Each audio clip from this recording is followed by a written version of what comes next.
अब हमें hydrogen chapter में हाइड्राइड के बारे में जानना है। देखो हाइड्राइड होता क्या है, पहले ये चीज़ को आप बहुत अच्छे से समझिए। हाइड्राइड का मतलब होता है बच्चों जब H2 जुड़ जाए, ठीक है। H2 किसी भी धातु, अधातु या फिर आपके उपधातु, इन तीन चीज़ों के साथ अगर H2 जुड़ता है तो हाइड्राइड का निर्माण करता है। इसे पढ़ते हैं परिभाषा के रूप में। हाइड्रोजन एवं भिन्न तत्वों के संयोजन से बने द्विअंगी यौगिकों को हाइड्राइड कहा जाता है। क्लियर हो रहा है? हाइड्रोजन एवं विभिन्न तत्वों के संयोजन द्वारा, विभिन्न तत्व कौन से हो सकते हैं, अभी मैंने बताया, धातु, अधातु और उपधातु। इन सभी में जब H2 संयोजन करता है तो उससे जो यौगिक बनता है वो द्विअंगी यौगिक होता है। द्विअंगी मतलब पोलर यौगिक होते हैं, पोलर बिहेवियर वाले होते हैं, ठीक है। तो उनको हम हाइड्राइड कहते हैं। अगर क्लासिफिकेशन इनका किया गया है तो एक लवणीय आयनिक हाइड्राइड होता है, सहसंयोजक या आणविक हाइड्राइड होता है, धात्विक तथा आंतरिक हाइड्राइड होता है, जिसको मेटालिक बोलते हैं। अब लवणीय क्या है? NaCl जैसे कि जितने भी लवण हैं, है ना, उनके साथ जब हम H2 का क्रिया करवाते हैं तो लवणीय आपका हाइड्राइड बनता है। इसको एग्जाम्पल के थ्रू मैं आपको समझाती हूँ। देखो हम पढ़ रहे थे हाइड्राइड, ठीक है। हाइड्राइड का अभी आपने क्या किया, परिभाषा देखा। हाइड्राइड को क्लासिफिकेशन किया गया है एक तो सॉल्ट में, मतलब कि लवण में, लवणीय में, और सेकंड इसको परिभाषित किया गया है सहसंयोजक, और थर्ड है हमारा मेटालिक मतलब कि धात्विक, ठीक है।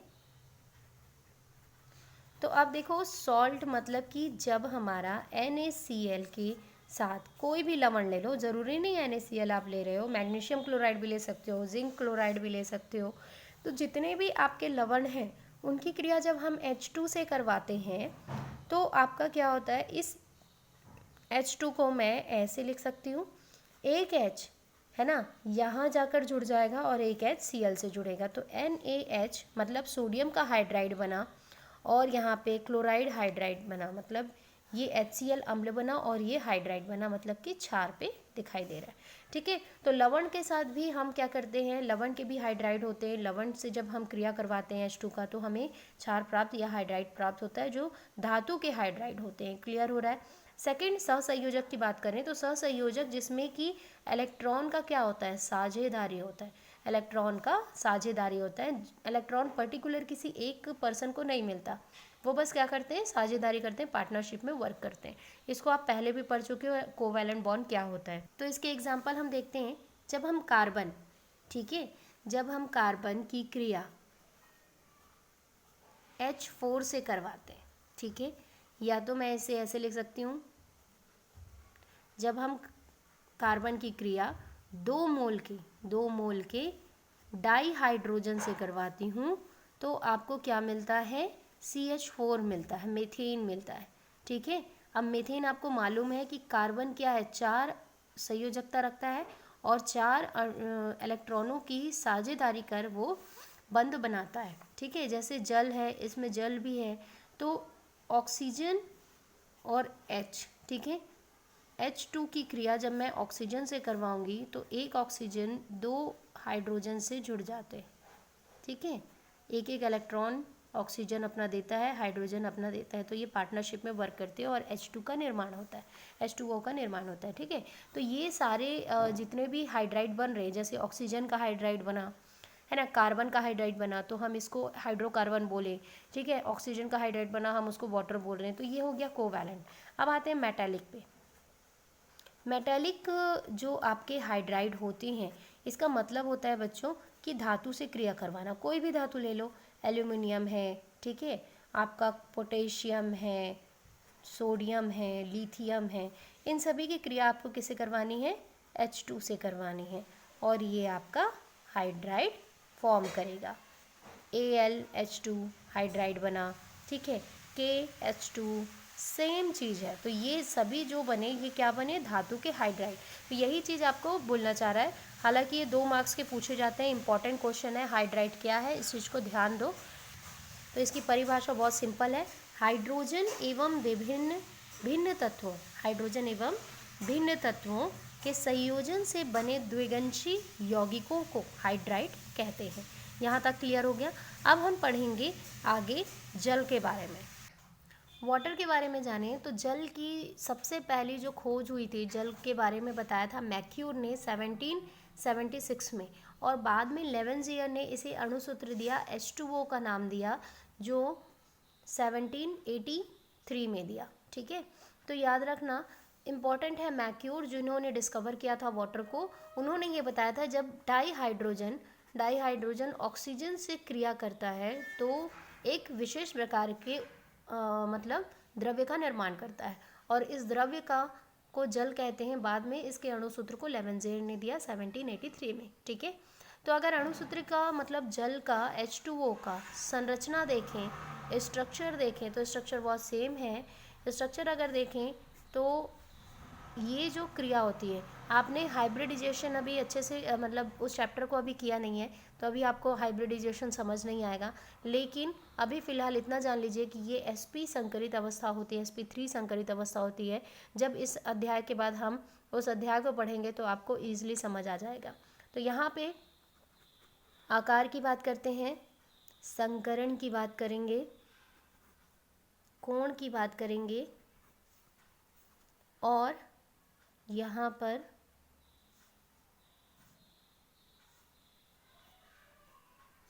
तो आकार अगर देखें तो इसकी चतुष्फलकी होनी चाहिए, लेकिन ये क्या हो जाता है, त्रिकोणीय हो जाता है, त्रिकोणीय।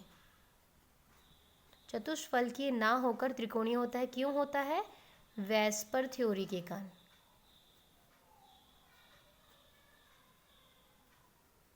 वेस्पर थ्योरी कारण। ठीक है, तो वेस्पर थ्योरी क्या होती है, valency shell pair electron repulsion, valency share है ना, valency shell pair electron repulsion, इसको कहते हैं हम वेस्पर थ्योरी।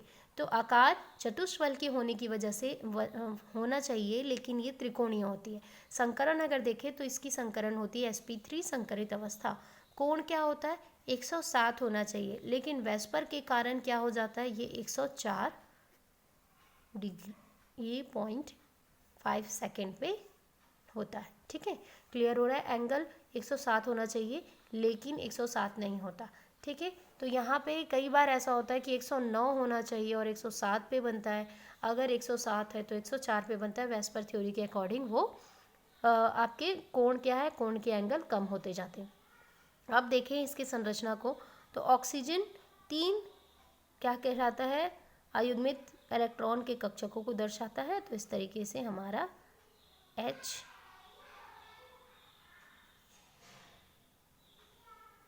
ये, तो यहाँ पे हो गया इसकी संरचना। आप ऐसे भी बना सकते हो। तो देखो यहाँ पे आपको एक त्रिकोण संरचना दिखाई दे रही है।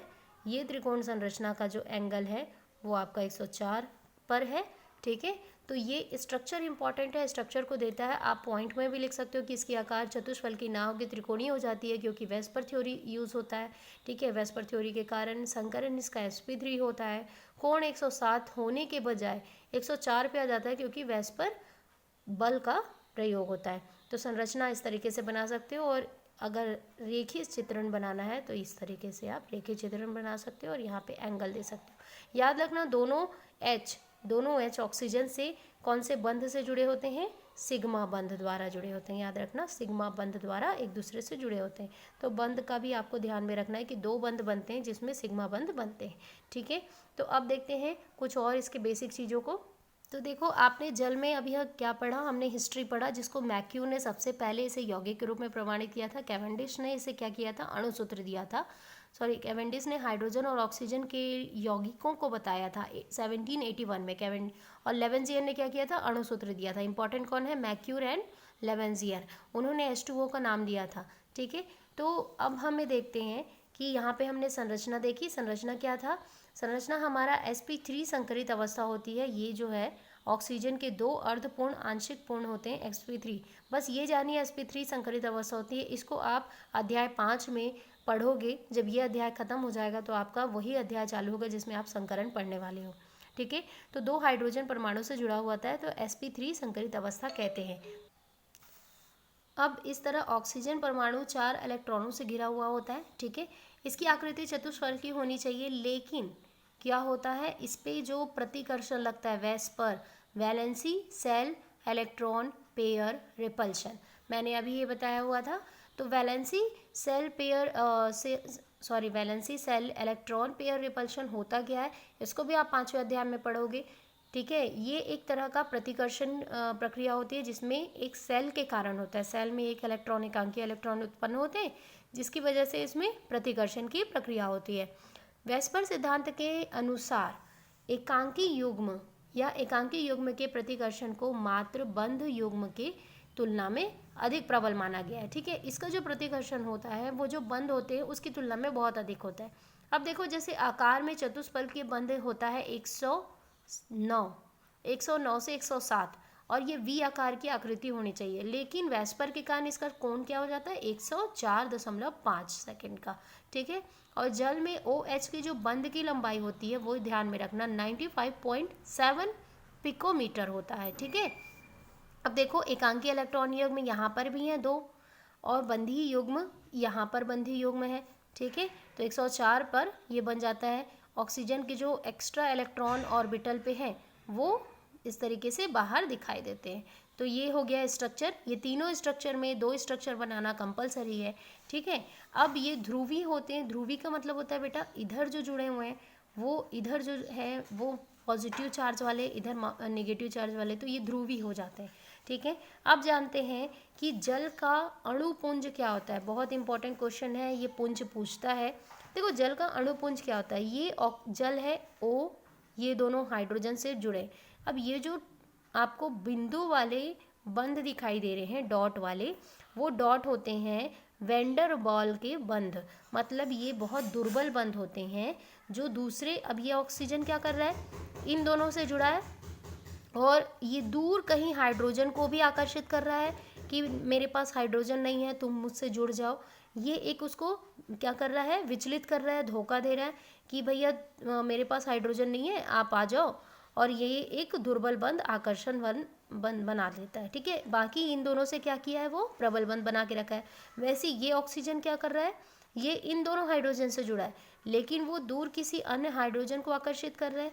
तो ये जो प्रक्रिया है जल में चलती रहती है। ठीक है, इसीलिए क्या रहते हैं अणु आपस में पास पास हो जाते हैं। अगर आप किसी सिक्के पे या फिर कहीं ज़मीन पर एक ड्रॉप पानी डालो तो वो बहने लगते हैं लेकिन बीच में से टूटते नहीं हैं। क्यों नहीं टूटते, क्योंकि उनके बीच में क्या होता है ऑक्सीजन और दूरस्थ उपस्थित हाइड्रोजन के बीच में एक दुर्बल बंध होता है जिसकी वजह से जल का एक पिंजर बनता है, मतलब एक नेट फॉर्म होता है जिसको हम लोग केज कहते हैं, और यही होता है अणुपुंजन।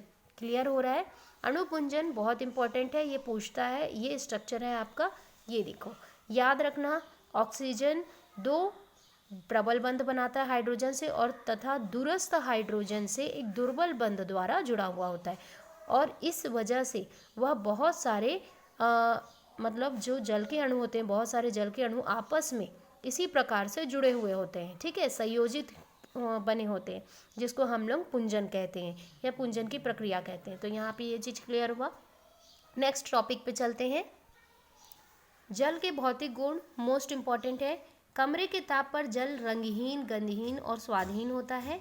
उच्च डाई इलेक्ट्रिक, जाहिर सी बात है जल का कोई कलर नहीं होता, कोई खुशबू नहीं होती और इसके टेस्ट भी नहीं होते। अब इसको याद रखना, जल को यूनिवर्सल सॉल्वेंट कहा गया। यूनिवर्सल सॉल्वेंट मतलब कि ये एक उच्च विलायक होता है, सार्वधिक विलायक है ना। पूरे ब्रह्मांड में जल को एक सार्वधिक विलायक के रूप में जाना जाता है। विलायक क्या होता है, जो किसी भी चीज़ को घोल देता है, तो यूनिवर्सल सॉल्वेंट की इसकी उपाधि दी गई है। डाई इलेक्ट्रिक स्थिरांक जो इसके होते हैं 78.39 के होते हैं। तो आप इतने बड़े जो पॉइंट लिखा है उसको आप डायरेक्टली ये लिख सकते हो कि जल को सार्वधिक विलायक माना गया है। ठीक है, सेकंड पॉइंट यहाँ पे ख़त्म होता है। थर्ड पॉइंट ये है कि डाई इलेक्ट्रिक स्थिरांक इसके 78.39 होते हैं जिसके कारण ये ईजिली आसानी से घुल जाता है किसी भी ध्रुवीय यौगिक से। ठीक है, तो ये तीसरा पॉइंट आप दे सकते हो। अगला पॉइंट जो हमारा है, शुद्ध जल उदासीन प्रकृति के होते हैं। जाहिर सी बात है जल का जो pH मान होता है वो 7 होता है, इसीलिए ये उदासीन होते हैं। 10वीं में आपने पढ़ा है पीएच वैल्यू को, अम्ल किसे कहते हैं, जो 7 के ऊपर वाले अंकों को प्रदर्शित करते हैं या नंबर दिखाते हैं, जैसे 1 है, 2 है, 3 है, 4 है, वो अम्ल हो गए। नीचे जो है 7 से नीचे वाले जो रैंक होते हैं पीएच स्केल में, वो होता है क्षार के लिए। तो जल का घनत्व क्या होता है, 4 डिग्री सेल्सियस पर अधिकतम 1 ग्राम पर सेंटीमीटर क्यूबिक होता है। और जल का जो हिमांक होता है 273 के केल्विन पे, और जो क्वथनांक होता है, ठीक है, 373.2 केल्विन पे होता है, ठीक है। तो यहाँ पे जो उच्च क्वथनांक का कारण होता है वो हाइड्रोजन के बंध होते हैं बेटा, जो दुर्बल बंध एक दूसरे से आकर्षण, दूरस्थ हाइड्रोजन से जो आकर्षण बनाता है, मेन इसी कारण इसका जो क्वथनांक है वो उच्च होता है, ठीक है।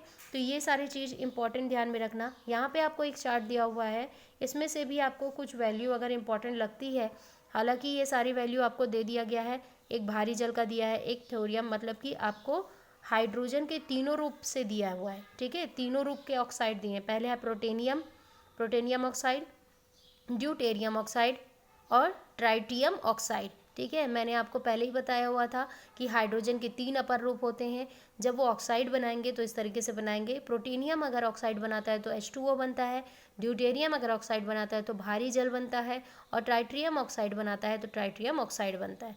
तो इन सभी के जो वैल्यू हैं यहाँ पे आपको दिए गए हैं। इनमें से इंपॉर्टेंट होता है बेटा क्वथनांक और गलनांक, ये आप हमेशा ध्यान में रखो। बाकी आपको इतना डिटेल नहीं पूछता है। क्वथनांक गलनांक is a most important of 3 all trophs.